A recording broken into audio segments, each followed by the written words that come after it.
Hey, welcome to Daily Bravo Drama. In this video, we will be talking about DORIT's massive text leaks, her foreclosure panic, and 100K a month spending, Boz taking a step back from IVF, Zach Wickham spilling on the Valley cast, the wild Ciara, Wes, and Jennifer Fessler hookup rumors, plus Kyle Cook trauma bonding with Meghan King and dodging bankruptcy.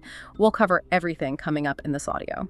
Hey, this is Delilah. Hey, this is Fahid. Welcome to Reality TV Audio Podcast, where we break down the latest in reality TV every day. And, we built this audio deep dive entirely for you. Our whole mission today is to, cut through all the noise, extract the actual factual details from this massive stack of sources, and really look at how these stars operate behind the scenes. Right, yeah. Because there is a lot of noise today. There is so much. So let's jump straight into the deep end with definitely the most viral story today. The multi-layered text message leaks between Real Housewives of Beverly Hills star DORIT Kemsley and her estranged husband, PK.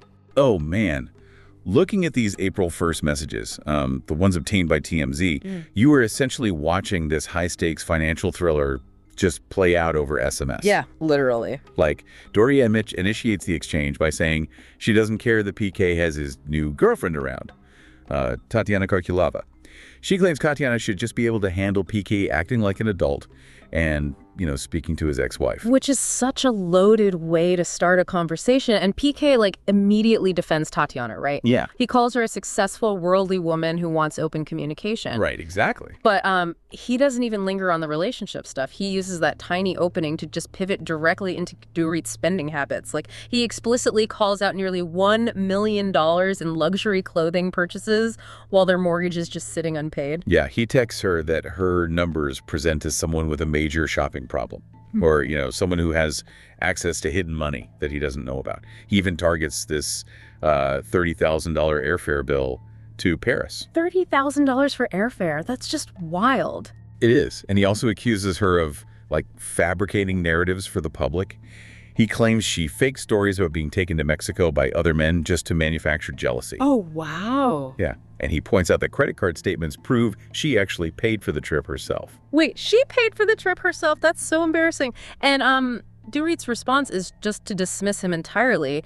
She texts back that she isn't interested in a long, drawn-out message, accuses him of seeking attention, and says he lacks awareness for a man nearing 60. Just completely dodging the financial allegations. Right. And, okay, let's unpack the logic here, because this is where the math really stops making sense to me. So, court documents exposed by attorney Ronald Richards allege that DORIT spent $2,661,538 over a window from January 2024 to February 2026. Which is just a staggering amount of money. It is. That averages out to roughly $102,367 a month on high-end shopping and personal expenses. Meanwhile, the property she's living in is facing two separate foreclosures from two different lenders, accumulating over $6.5 million in debt. Right. If you are literally receiving mail saying your house goes to the auction block in 4 days, how do you mathematically justify a $100,000 monthly shopping habit? Well, you kind of have to understand the specific economy of reality television to get it.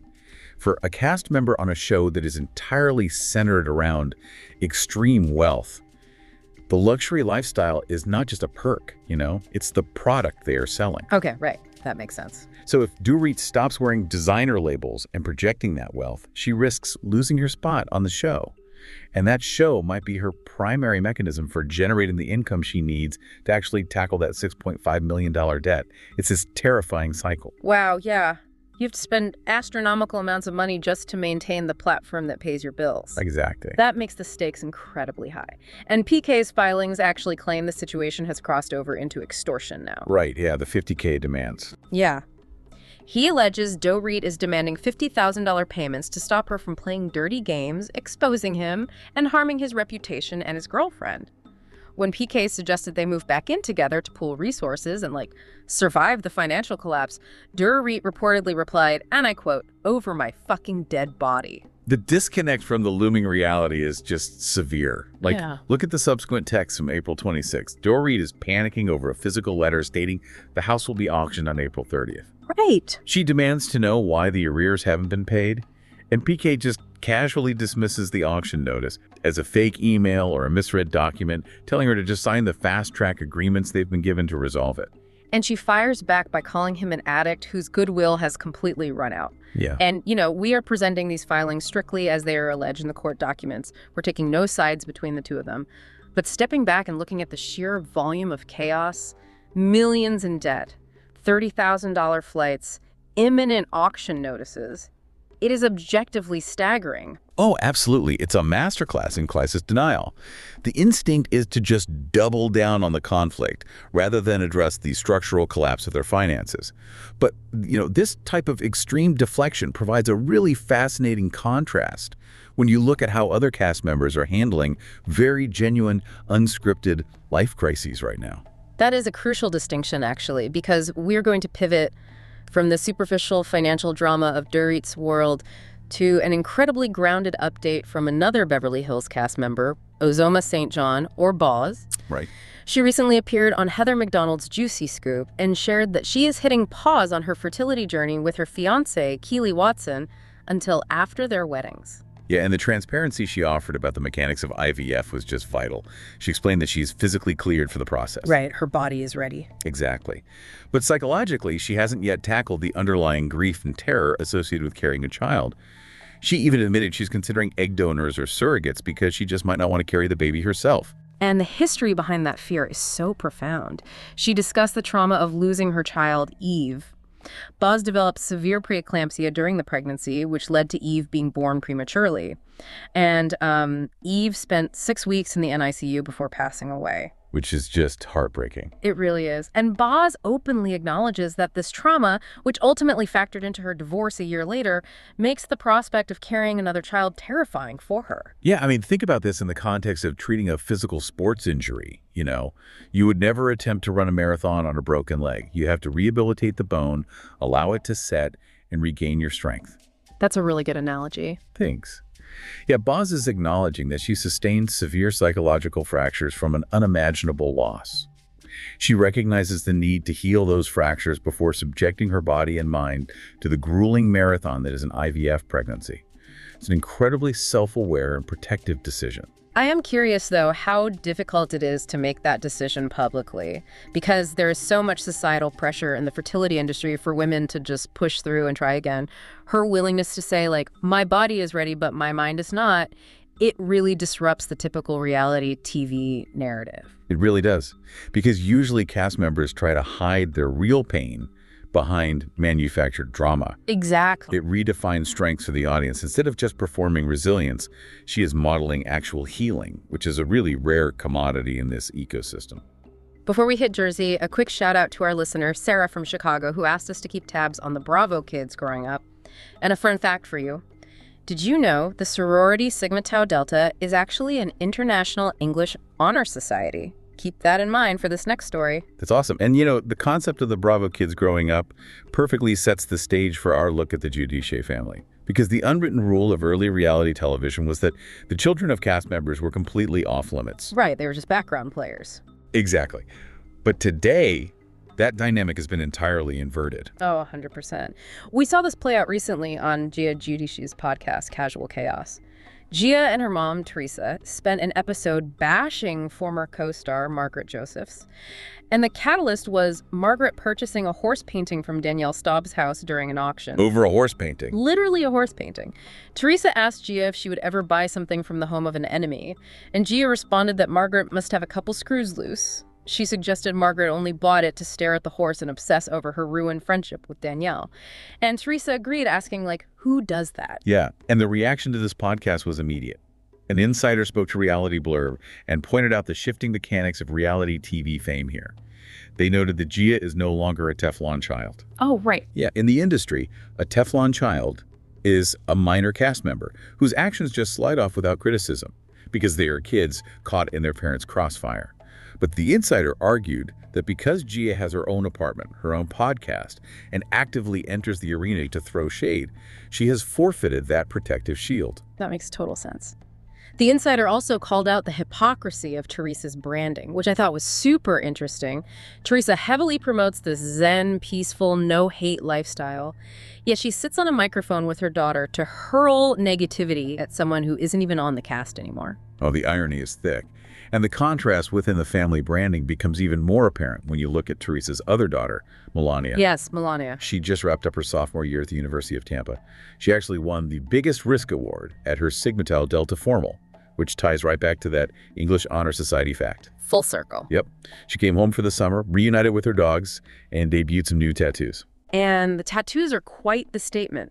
She showed off an I love you ankle tattoo written by her best friend, but then she also took to TikTok to reveal an inner lip tattoo she got on Christmas Eve. She pulled her lip down to display the words "fruck off" for her followers. It perfectly captures the friction of growing up on camera. You have a mother trying to enforce a curated, peaceful image, while one daughter is launching targeted podcast attacks, and the other is flexing a curse word lip tattoo she got during a family holiday. Right, like at Christmas. Yeah. It shows how these young adults are navigating independence while still utilizing the chaotic playbook they inherited. Speaking of utilizing the Bravo playbook to launch attacks, Zach Wickham from the Valley recently demonstrated exactly how to use a microphone to settle scores and secure a spot for the next season. Oh yeah, his appearance on Watch What Happens Live. Because WWHL is essentially the gladiator arena for cast members. It's where you go to prove you are relevant enough to be re-signed. And Zach did not miss his opportunity. When asked about Janet Caperna, who previously joked they were best friends, Zach fired back that Janet needs to, quote, trim those voices from her head. He even took it a step further on the after show, suggesting Katie Janela should outright replace Janet on the cast. He had instructions on who to trim for nearly everyone. He defended Luke Broderick, noting Luke is doing his best to support Kristen Doubt through postpartum struggles. But he aimed directly at Danny Bucco. Oh, he really did. Yeah, Zach stated Danny needs to trim his toxic male behavior regarding his tense scenes with his wife, Nia. And he also advised Brittany Cartwright to trim any friendships that don't include him or Kristen. Which, notice the strategy there. By publicly demanding that Brittany cut ties with other cast members, he is attempting to isolate her and force an alliance shift before cameras even pick back up. So strategic. He also confirmed he no longer speaks to Jax Taylor, called Tom Schwartz and Kiana Carroll endgame because their maturity levels match, and casually dropped that he and Chanel Ayen from Dubai share problematic direct messages. The cross-franchise drama. But I have to challenge his motives with Danny Bucco, though. Given that Zach just torched half his own cast, is calling out Danny's behavior a genuine critique? Or is it just a convenient way to deflect attention from his own messy feuds by pointing the finger at someone else's marriage? Oh, it is highly likely a deflection tactic. Highlighting someone else's marital issues is the fastest way to get the audience to stop looking at your own behavior.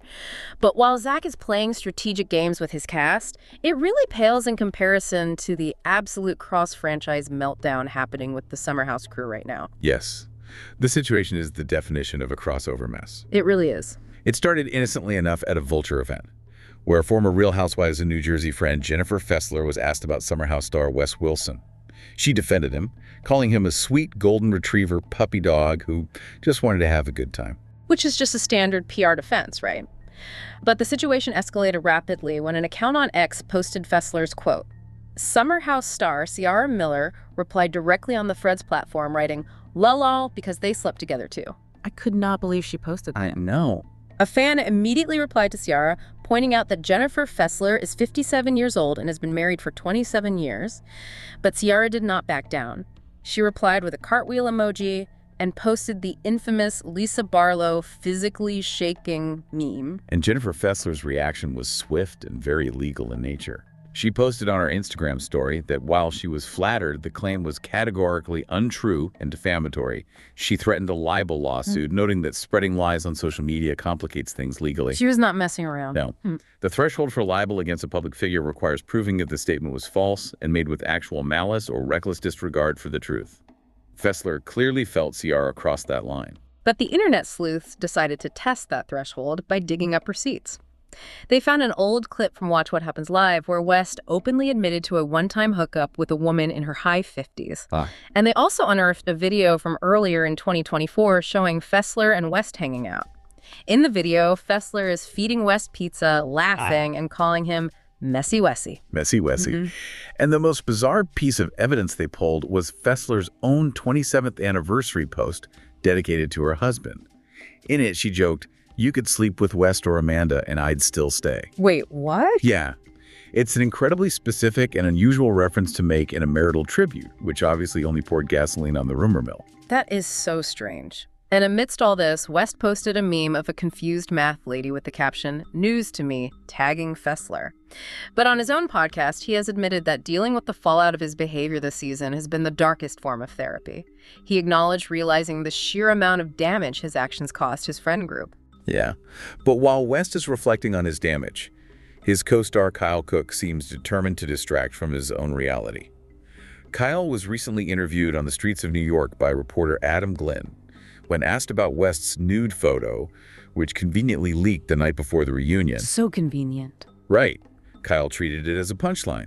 He joked about his own anatomy, saying he would need to get a little blood flow going before taking a nude photo himself. He also used the street interview to spin the narrative around photographs of him kissing Real Housewives of Orange County star Meghan King. He claimed they had just met that night and were merely trauma bonding over her custody battle, insisting he remains very much single. But the critical piece of information Kyle revealed during this seemingly lighthearted interview was the financial state of his beverage company, Loverboy. He admitted the company is carrying $600,000 in standard debt and is anchored by a massive $3 million SBA loan. He stated they were in dire straits and nearly had to file for bankruptcy, though he claims fan merchandise sales are helping turn it around. Wait, so Kyle is giving street interviews joking about West's anatomy and trauma bonding via makeout sessions, while his beverage company is sitting on $3 million of debt and staring down bankruptcy. Are we focusing on the wrong leaks here? Yes. And start right there, because we really have to talk about what an SBA loan actually is. An SBA loan is backed by the Small Business Administration, which is the federal government.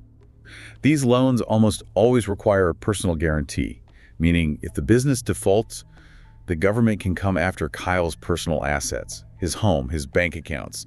This isn't just a maxed out corporate credit card. Precisely. The stakes are existential for him financially, which is exactly why I'm so skeptical of his behavior. It feels like the audience is being tricked into focusing on the wrong leaks entirely. It is the ultimate reality TV survival tactic. If you keep the audience focused on the interpersonal gossip, the hookups, and the leaked photos, they won't look too closely at the crumbling financial foundation behind the scenes.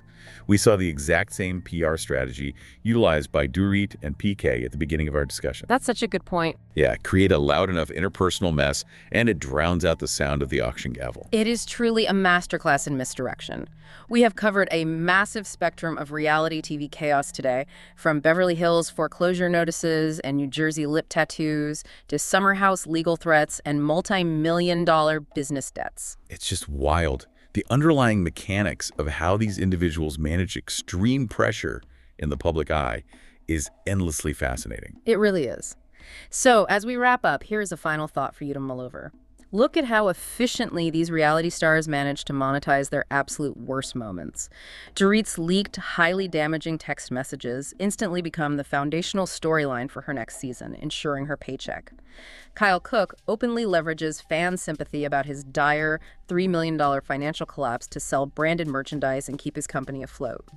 In the ecosystem of reality television, is there really any such thing as bad press? Or is every single personal crisis just a business opportunity disguised as a breakdown? That is exactly what you should be asking yourself the next time a scandal drops. Make sure you're subscribed because you are not going to want to miss tomorrow. We've got hints of a massive, game-changing story dropping about a major cash shakeup that no one saw coming. See you then.